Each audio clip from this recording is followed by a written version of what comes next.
জীবন ও মৃত্যুর আসল রহস্য, গৌতম বুদ্ধর এক অনন্য গল্প। স্বাগতম ইন্সপিরেশনাল বাই বেঙ্গলিতে। আজ আমরা এমন একটি শিক্ষামূলক গল্প শুনব যা গৌতম বুদ্ধ তাঁর শিষ্যদের বলেছিলেন জীবন ও মৃত্যুর গভীর সত্য বোঝাতে। গৌতম বুদ্ধ একদিন তাঁর শিষ্যদের বলছিলেন, এই পৃথিবীতে তুমি যতই ধনসম্পদ সংগ্রহ করো না কেন, সবকিছু এখানেই পড়ে থাকবে।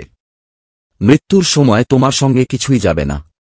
শেষে আত্মার সাথে মিলে তুমি পরমাত্মায় বিলীন হবে, এটাই তোমার শেষ পরিচয়। আপনার মতে জীবনের আসল সম্পদ কি? মন্তব্যে জানাতে ভুলবেন না। প্রাচীনকালে এক রাজা ছিলেন। একদিন তিনি রাজপ্রাসাদ থেকে নগর ভ্রমণে বেরোলেন। সঙ্গে ছিল সৈন্য, মন্ত্রী আর অন্যান্য রাজকর্মচারীরা। পথে তাঁদের যাত্রা পড়ল এক শ্মশানের পাশ দিয়ে। সেখানে তিনি দেখলেন এক ভবঘুরে শ্মশানের পাশে বসে আছে। রাজা অবাক হয়ে প্রশ্ন করলেন, তুমি এখানে বসে আছো কেন? শহরে অনেক ভালো জায়গা আছে বসার জন্য, শ্মশান কি বসার জায়গা? ভিখারির উত্তর ছিল বিস্ময়কর। রাজন, একদিন তো সবাইকেই এখানে আসতে হয়। আমি আগেই চলে এসেছি। কেন অকারণে অন্যদের কষ্ট দেব? রাজা বললেন, তুমি তো একদম পাগল। যখন কেউ এখানে আসে তখন সে নিজের ইচ্ছায় নয়, অন্যরা তাকে এনে ফেলে। ভিখারি হেসে বলল, হোক না অন্য কেউ নিয়ে আসুক, যাওয়া তো এখানেই হবে। তাহলে আগে থেকে এসে বসে যাওয়াই ভালো। রাজা মুচকি হেসে নিজের একটি মূল্যবান ঘড়ি বের করে বললেন, এই ঘড়িটা রাখো। যখন তুমি নিজের চেয়েও বেশি পাগল কাউকে পাবে, তখন ওকে দিয়ে দিও। রাজা একসময় গুরুতর অসুস্থ হয়ে পড়েন। হাজারো চিকিৎসা করানো সত্ত্বেও আর সুস্থ হওয়ার সম্ভাবনা থাকেনি। তখন তিনি বললেন, মনে হচ্ছে এটাই আমার শেষ সময়। আমি আর বাঁচব না। এই খবর শুনে সেই ভিখারি রাজপ্রাসাদে এল। বলল, রাজন, কেমন আছেন?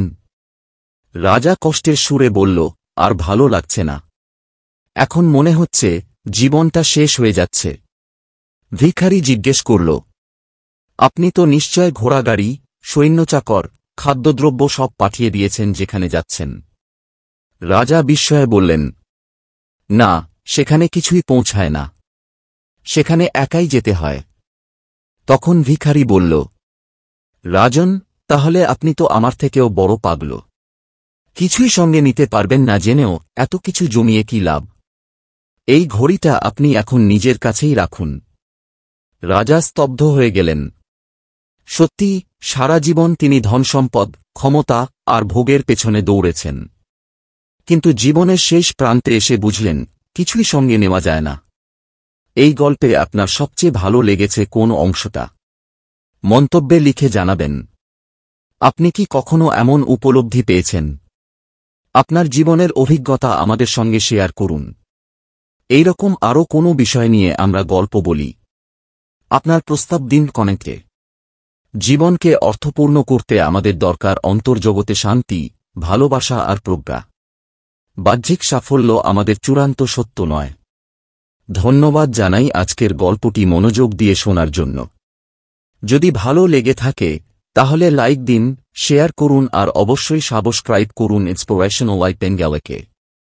নতুন নতুন অনুপ্রেরণামূলক গল্প পেতে বেল আইকনে ক্লিক করতে ভুলবেন না। আপনি যদি এই গল্পে কিছু পরিবর্তন করতে পারতেন, আপনি কি পরিবর্তন করতেন? কমেন্টে আপনার মতামত দিন, আমরা অপেক্ষা করছি।